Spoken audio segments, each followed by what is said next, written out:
যে সবচেয়ে আমার এই যে পুলিশ ভাইরা আমাকে কিভাবে যে সাহায্য করেছে এটা আনলিমিটেড, আমি স্বপ্নও বুঝতে পারি না।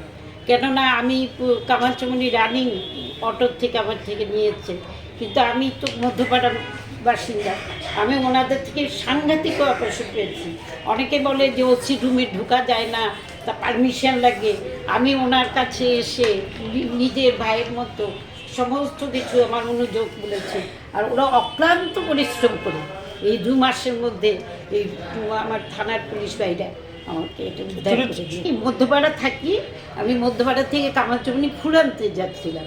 আর আমার এটা চোর দেখার মতো না, কারণ আমার এটা সোনার টুকরা টাকরা দিয়ে আমি এই সোনার চেনটা বানিয়েছিলাম, কিন্তু আমার এসটা শোনা হয়নি, আমি এসটা ছিল রূপা, ওই জন্য টেনে নিতে যায়, ডান দিক থেকে টেনে নিয়েছে রানিং অটোতে। গত নভেম্বর মাসের 10 তারিখে সকাল 7:30 থেকে 8টার মধ্যে একজন বয়স্ক মহিলা শঙ্করী সেন, উনি বাড়ি যাওয়ার সময় ওনার গলার থেকে একটা চেইন স্ন্যাচিং করে নিয়ে যায় একটা টুকটুক গাড়ি দিয়ে। পরবর্তী সময় এই বিষয়ের উপর আমরা একটা মামলা নিয়ে তদন্ত করি। মামলার নাম্বার 153/2024 আন্ডার সেকশন 304/2 3/5 বিএনএস। তদন্তকারী অফিসার SI সুজিত রুদ্রপাল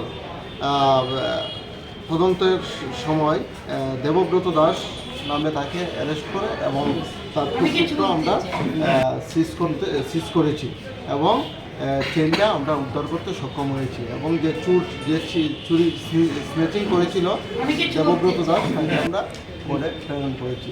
আজকে আমরা যে কমপ্লেনেন্ট শঙ্করী সেন, ওনাকে আমরা আজকে চেনটা দিয়ে দেবো কোর্ট অর্ডার অনুযায়ী। না, একজনেই ছিল।